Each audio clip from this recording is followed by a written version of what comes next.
Ultramar, ultramar, sueño amado de todo español. Ultramar, ultramar, ultramar, ultramar, ultramar, español. Y es que yo soy un tsunami, yo soy una chica y es que soy algo imparable, no te puedes resistir. Español, te espero en el Soho, con mi botox al horno, tocando el arpa, con mis uñas de laca. No sin mis cremas, no sin mis marcas. Quiero billetes, Love in New York. Y es que yo soy un tsunami, yo soy una chica y es que soy algo imparable, no te puedes resistir. Ultramar, ultramar, sueño amado de todo español. Ultramar, ultramar, sueño amado de todo español. Ultramar, ultramar, ultramar. Pan con tomate, botox al horno, sexo en el Carrefour y ostras con champán.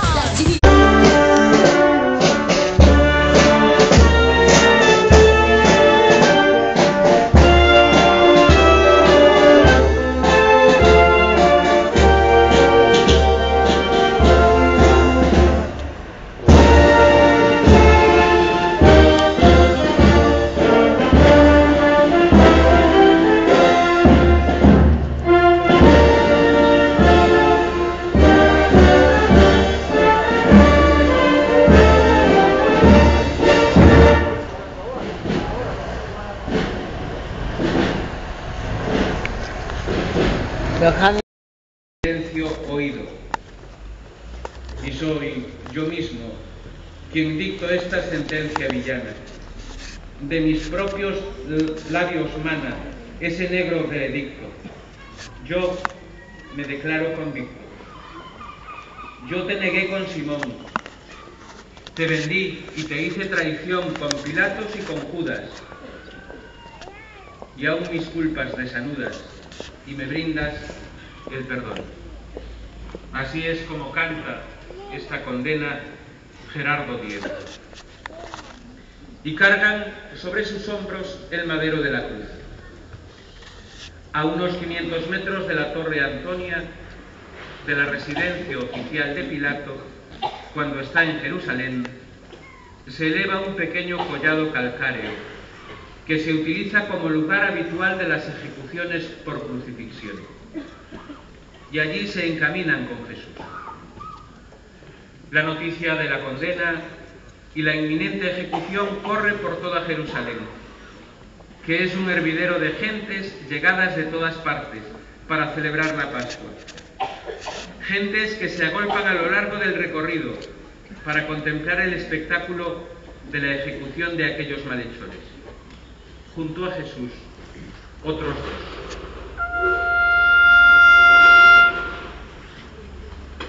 Colgados del cuello unos cartelones, en donde se lee la causa de la condena.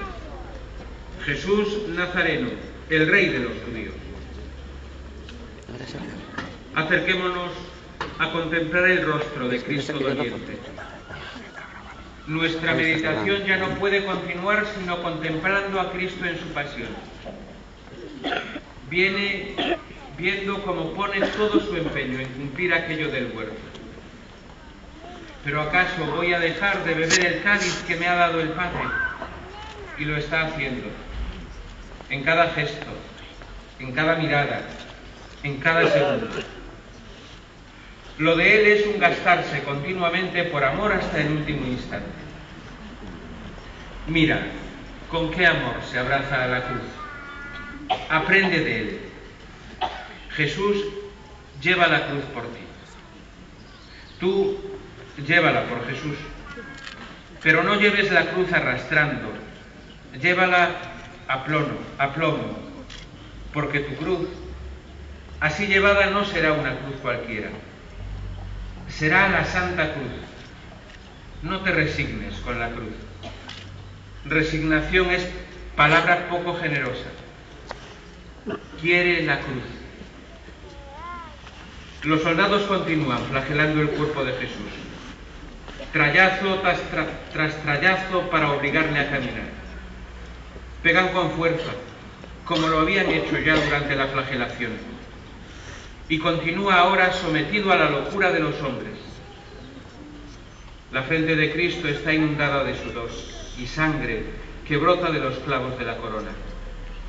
Corren escalofríos a lo largo de su cuerpo, le van hundiendo mientras se relevan los hombres que le hieren. La fuerza de Jesús empezaba a flaquear. No había comido nada desde el día anterior. Había perdido mucha sangre. Hasta el momento en que ya no puede más y cae por primera vez al suelo. Y arrastrado con el polvo del camino pegado a su cuerpo nos ve. Ve a las gentes a las que podría quizás llamar por sus nombres, pues entre los que le rodean están muchos de aquellos que han sido beneficiarios de su amor. Están los que le acompañaron en su andar divino por la tierra y son testigos de su buen hacer a favor de todos los hombres. No puede más, vacila. Los divinos pies destrozan las piedras y matojos, y la sangre, corriendo hasta sus ojos, borra un momento todos los caminos. En torno, al verlo vacilar, se aterra la multitud. Oculta el horizonte espesa niebla. Se estremece el monte y gemen las entrañas de la tierra. Cayó. Todo se abate a su caída. El cielo, al ver a su gloria así rendida, a derrumbarse va sobre la agreste inmensidad vencida y desolada. Pero él clava en la altura su mirada y sostiene la bóveda celeste. Busca el Señor con la mirada algún rostro amigo en el que encontrar consuelo para este cáliz tan amargo. Un rostro amigo que le ayude a continuar su entrega. ¿Dónde están sus hijos? ¿Dónde sus amigos? ¿Dónde los apóstoles? Se ha hecho realidad su propia profecía. Todos vosotros os escandalizaréis esta noche por mi causa, pues escrito está: heriré al pastor y se dispersarán las ovejas del rebaño. Entre la multitud que se agolpa en derredor se abre paso un joven. Es Juan, el discípulo que reclinó su cabeza sobre el pecho del Señor durante la cena del día anterior. ¿Qué dirán al cruzarse sus miradas en este encuentro? Tal vez el apóstol recuerde las palabras de Cristo hace pocas horas.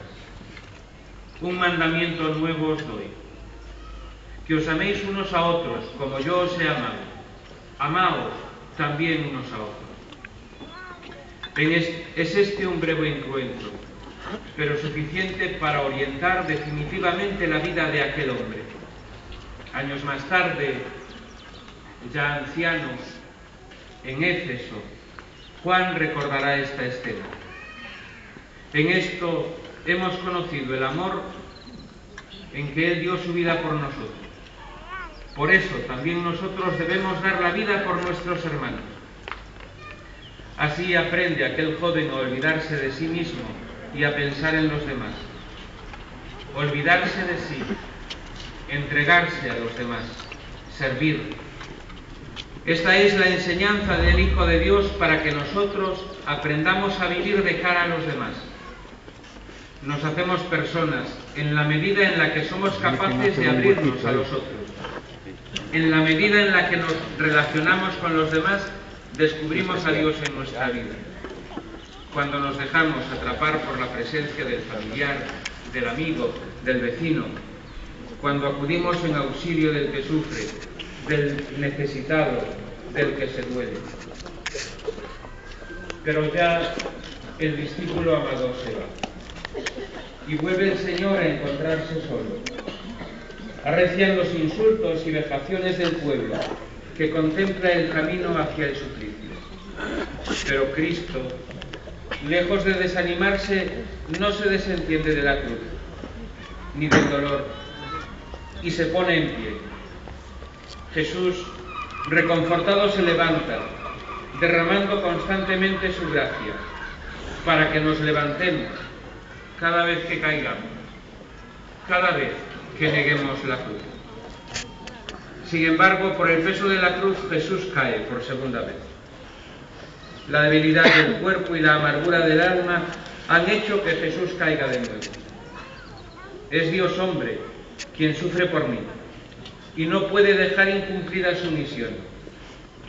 Y en esta caída nos invita a ser sencillos, a abrir el corazón, pues Él mira con amor nuestras caídas. Aún podemos seguir adelante y con más amor, con más cariño, con más fortaleza. Al fijarnos en el camino, en el caído por segunda vez, se nos hace difícil consolarlo con palabras. Solo sabemos mirarlo. Y al encontrarnos con esa mirada suya, descubrimos un mundo de paz, de serenidad, de perdón, de entrega. Mirándolo despacio, entenderemos que esta nueva etapa que empieza la sufre también por nosotros. No hay quien consuele al hombre caído. Se cumplen en Cristo las palabras del profeta Isaías. No hay en él parecer, no hay hermosura que atraiga las miradas, ni belleza que agrade, despreciado, desechado de los hombres, varón de dolores, conocedor de todos los quebrantos, ante quien se vuelve el rostro menospreciado, estimado en nada. De nuevo, a pesar del griterío, de los insultos, del escarnio público de este hombre, que ningún mal ha hecho, se abre paso una mujer, Verónica, llevando un lienzo plegado, con el que limpiará con cuidado, con piedad, el bien amado rostro de Jesús.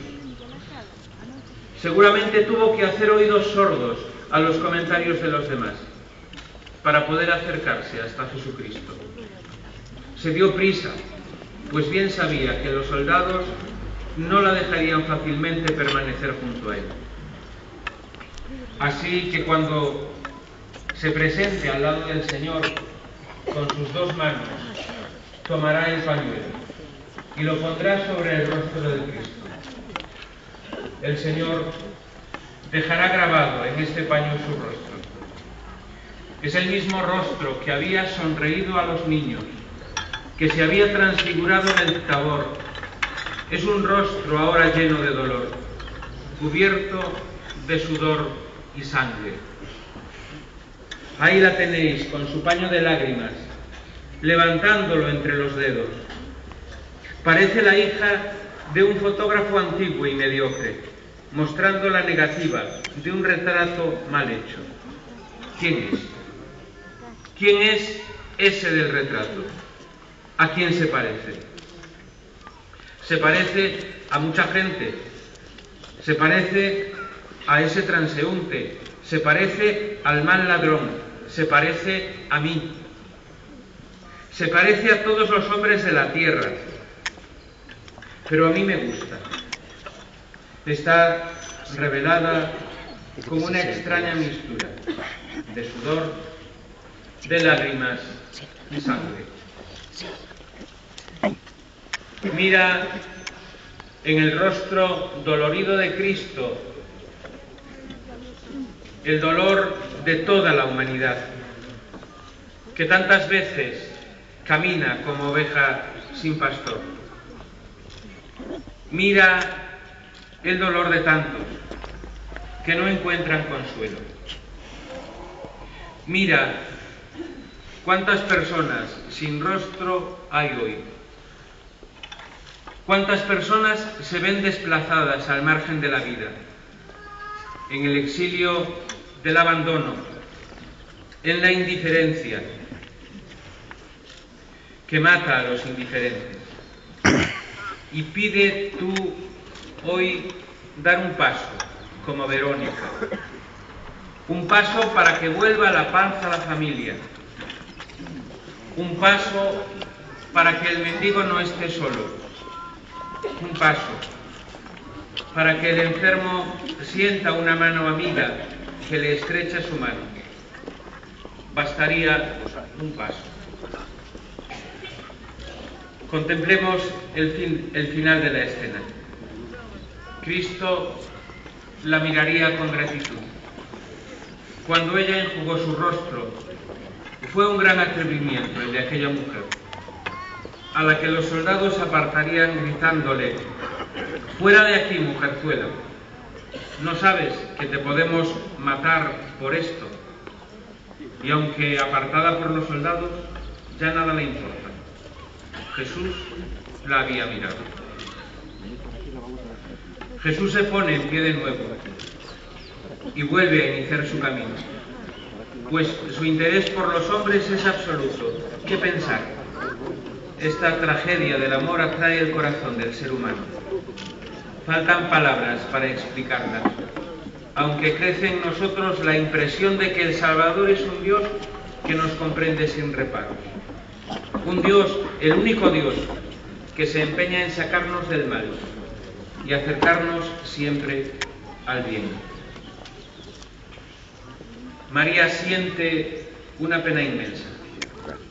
Pide a San Juan Apóstol que la conduzca hacia una de las calles por donde va a pasar el cortejo hacia el Calvario. El gentío crece por momentos. Cada vez son más quienes ven el paso de los condenados y entre el pueblo su madre, aquella mujer. Esta mujer puede acercarse a Jesús y confortarle. Por los pecados de su gente vio a Jesús atormentado y castigado con azotes. Pidámosle a Nuestra Señora que se acerca, que encienda nuestro corazón, como estuvo el de ella en amor a Cristo, para que le agrademos en todo. Ha esperado Jesús este encuentro, el encuentro del corazón del Hijo con el corazón de la Madre. ¿Cuántos recuerdos de infancia mientras la ve acercarse? Belén, el lejano Egipto, la aldea de Nazaret, y ahora también en breve la tendrá junto a sí. Con inmenso dolor mira a María a Jesús y Jesús mira a su madre. Sus ojos se encuentran y cada corazón vierte en el otro su propio dolor. La Virgen está angustiada. ¿Quién podría no llorar viendo a la Madre de Cristo en tal cruel suplicio? No podía faltar la Virgen en este momento. Ahí la tienes, Señor. Ahí está tu Madre, que es también nuestra Madre. Jesús, volviendo su cabeza, y entre sus párpados cubiertos de sangre mira a su Madre, con una mirada profunda. Y entre lo que podía verse de aquel rostro ensangrentado y desfigurado, le sonrió. Hasta aquí llega la generosidad de Jesús, que no piensa en él ni en su dolor para suavizar el de María. Y ella, postrada ante su hijo, caído en tierra, cogería su cabeza entre sus manos y procuraría consolarle. Ni una sola palabra para que su hijo desista de cumplir el plan de su Padre en el mundo. Cuánta pureza en este encuentro de la Madre con el Hijo. Y quizá Jesús tenga con María una pequeña confidencia, una breve frase que Juan recogerá en el libro del Apocalipsis. Mira, Madre, que hago nuevas todas las cosas. Es la novedad de quien sabe que ha vencido al mundo.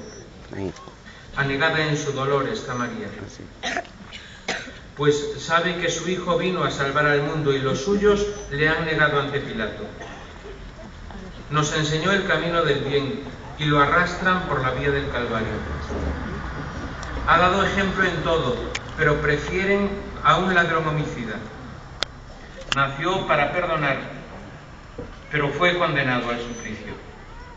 Traía la paz, pero le declaran la guerra. Era la luz y lo entregan en poder de las tinieblas. Traía amor y le pagan con odio. Vino para ser rey y le coronan de espinas. Así ve este encuentro José María Pemán. Oh las madres que visteis morir entre los brazos a un solo único hijo, llevándose a pedazos el corazón. Recordad el dolor de aquella última noche, el pulso, el termómetro, el hielo del sudor, de la sábana limpia y del mullir la almohada. Y ese bajar a escalón la escalera empinada, del ya no habla y no mira, ya no se siente el pulso, ya apenas si respira. La estación cuarta es una madre, acongojada y fiel, en un sendero, aceptando la pena que venía por él. No dice una palabra, que las palabras todas han huido, como en día de truenos los pájaros al nido. Está inmóvil delante de su hijo, como queriendo ser nada más que una idea. Está abriéndole el alma, como un libro, para que él se la lea.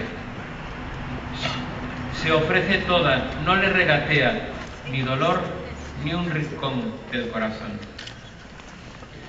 Jesús, con la presencia de su madre, se abraza a la cruz y parece como que la acaricia. Se pone en pie para continuar su camino. Después de este encuentro, su madre ya no le abandona y continúa hoy la Virgen afirmando su cercanía también con nosotros. Roguemos al Señor en estos instantes finales que crezca en nosotros el ansia de contrición, de arrepentimiento por nuestros pecados y no tengamos ningún reparo, ningún tipo de temor en clamar a Él con confianza. Adentrémonos un poco más en la intimidad con Él. Entremos en sus llagas y en su mirada y acompañémosle con fe hasta la cima del Monte Calvario, de donde sabemos que sacamos las fuerzas para que nuestros sueños se cumplan antes, más y mejor. En el nombre del Padre, y del Hijo, y del Espíritu Santo.